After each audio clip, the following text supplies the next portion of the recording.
Olá, eu sou a arquiteta Patrícia. Em Alphaville existem normas. Existe um regulamento para as construções. Os loteamentos em Alphaville formam uma sociedade composta pelos proprietários, que cuidam e administram o loteamento numa forma de autogestão. O regulamento surge de 3 fatores. Primeiro, uma pesquisa do lugar, conhecendo e respeitando sua maneira de viver. Segundo, as características do loteamento, o terreno, a sua topografia e os aspectos básicos de projeto. E terceiro, a aplicação da experiência de 30 anos do Alphaville de São Paulo, um laboratório do que é bom para construir e o que não é, levando sempre em conta a maneira de viver e as características do loteamento. Esses são os princípios, os pontos de partida para adaptarmos as particularidades de cada loteamento. Para começar a entender o que são esses princípios, vamos olhar uma quadra desordenada, uma que todo mundo está acostumado a construir. Aqui a gente pode observar os alinhamentos irregulares de muros e casas, ocupando os terrenos de forma excessiva, ou seja, não existe uma organização na quadra, é como uma sala desarrumada. Agora vamos comparar essa quadra comum com uma quadra ordenada de Alphaville. A impressão é bem melhor, não é? Então vamos falar de alguns conceitos usados em Alphaville. Os primeiros são os conceitos de recuo e afastamento. Recuo é a distância que a casa deve ter das divisas das áreas públicas, como ruas, praças e áreas comuns ao loteamento. Essa distância é medida sempre pelo beiral do telhado da casa. E afastamento é a distância que a casa, também medida pelo beiral, deve ter da divisa do lote vizinho. Existe um limite para a área construída, que é estabelecido pela prefeitura local. Existe também um gabarito de altura, que é o limite de altura que uma casa pode alcançar, quantos pavimentos pode ter, etc. Vamos ver isso em detalhes já já. Numa quadra comum não existe nada disso, e o resultado é, bem, uma bagunça. Já em Alphaville há uma harmonia entre todos esses itens, e o resultado é uma quadra onde as casas, mesmo sendo diferentes uma das outras, obedecem uma organização homogênea, bem mais harmônica. Como obter esses resultados? Vamos aos detalhes do regulamento. Esta é a preservação do recuo frontal, onde não se pode colocar muros. Vejam os exemplos. Dá para ver o recuo onde existe a preservação do paisagismo. Não há muros e também se vê o respeito ao afastamento, que é a distância lateral da residência com um lote vizinho. As casas em Alphaville não podem encostar na divisa. Existe também um afastamento e um recuo de fundo. Esse recuo deve ser preservado. E no caso de se construir uma edícula encostada nos fundos do terreno, esse afastamento é transferido para as áreas entre a edícula e a residência, criando uma área aberta. A intenção desses recuos e afastamentos é obter um conforto térmico e acústico para as residências, preservando a ventilação e a iluminação solar. As medidas tomadas a partir do beiral são muito importantes, pois veja o que acontece quando são feitas a partir da parede das casas. Um beiral mais saliente pode bloquear toda a ventilação e a luz. Outro item importante em Alphaville são as construções monobloco.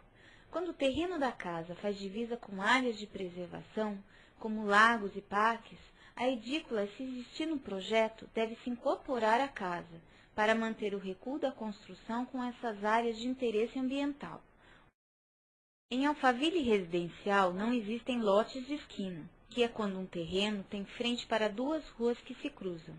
Cada quadra é arrematada com uma área verde de preservação, e na divisa entre os lotes extremo de quadra com essas áreas verdes, se houver a intenção de fechar o terreno, nós pedimos que seja colocado um gradil.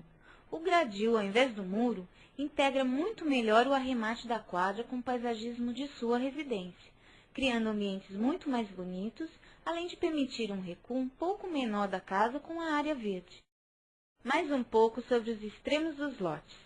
Os extremos dos lotes são áreas verdes, comuns, preservadas pela sociedade Alphaville, e não se pode fazer entradas de carros ou pedestres por essa área. A entrada de sua casa é pela frente de seu lote, mas você pode ter a frente de sua casa voltada para a área verde, sem problemas. Veja como tudo se harmoniza. Todos esses cuidados não limitam o projeto da residência. Na verdade, a protegem, ao garantir os benefícios do urbanismo de Alphaville. Vejam o resultado final das normas no aspecto final do loteamento. Comparem agora com uma quadra desordenada. Bem, mas e se eu fizer minha casa térrea com uma linda piscina e o meu vizinho construir uma casa de 2 pavimentos e tirar o meu sol? Para conciliar esses 2 projetos, o loteamento de Alphaville regulamentou o controle de altura. Vejam esse exemplo de 2 residências em uma quadra, sem regulamentação de Alphaville. Cada um construiu como quis, sem gabaritos de altura, e mesmo as construções estando distanciadas acabam se prejudicando. Em Alphaville, uma residência pode ter 2 pavimentos acima do nível da guia, e o controle de altura começa recomendando que as construções sigam um perfil do terreno o máximo possível. Depois, usando como referência o nível da guia, é estabelecido um limite de altura, de onde o primeiro patamar vai ser levantado, e também um limite de altura para esse patamar. E à medida em que a residência for acompanhando o terreno com novos patamares, os limites de altura sobem de acordo com cada novo patamar, e assim é criado um ordenamento de altura que acompanha o terreno, onde apenas as edículas devem ser térreas, não podendo ter 2 pavimentos. Todas essas normas e regulamentos dizem respeito apenas aos aspectos de urbanização e zoneamento, e não interferem nas decisões individuais de cada casa. Agora vamos falar dos movimentos de terra, que são a acomodação do perfil do terreno para a construção e que contribuem para a altura da casa. Existem limites de altura para o muro de arrimo, que é um muro estrutural que faz a contenção do terreno e que é diferente do muro de divisa, que fecha a residência. Veja no resultado da implantação como uma residência não interfere na outra. Aqui são aqueles patamares para controle de altura de que eu falei antes, mostrado com seus arrimos internos e o resultado do escalonamento na obra. Agora veja toda uma quadra de perfil e o arranjo dos pavimentos nos terrenos em aclive e em declive. O terreno em aclive tem seu primeiro pavimento, uma edícula de 1 pavimento e o segundo pavimento da residência. O terreno de cima, em declive para o fundo, tem o primeiro e o segundo pavimentos normais, a edícula de 1 pavimento no fundo e pode também aproveitar o desnível resultante para um pavimento inferior, abaixo do nível da guia. Esse é o esquema básico para o aproveitamento de pavimentos. Agora uma observação sobre permeabilidade do solo. Toda prefeitura estabelece uma taxa de permeabilidade, que significa a capacidade do solo de reter água, e que é uma área de solo não construída, reservada nos terrenos para absorção da água da chuva.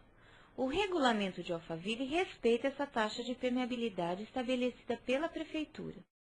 Vamos descer mais um pouco e falar sobre água e esgoto.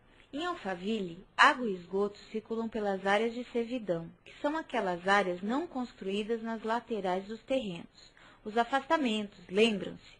Aproveitando a queda natural entre os terrenos, o seu vizinho de cima serve-se do terreno mais abaixo, como saída para fazer chegar sua tubulação de água e esgoto até a rua, onde corre a tubulação principal.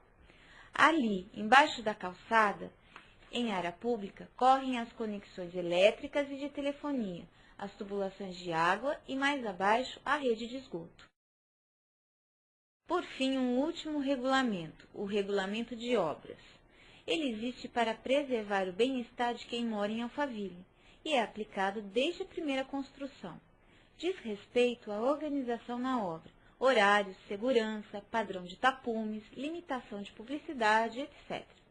Esta é uma obra em Alphaville e esta é uma obra fora de Alphaville. Sentiram a diferença? Veja de novo, nem parece uma obra, não é mesmo? Agora um pouco de história. Esta é uma visão de Alphaville em São Paulo, Residencial 1, nos idos de 70. E esta é a mesma vista hoje, o resultado comprovado de todos esses cuidados com urbanismo e meio ambiente de que estivemos falando. E quem cuida para que tudo isso se realize conforme o figurino? É você, através da autogestão, através de sua contribuição individual e através do compromisso de todos nós com a qualidade de vida.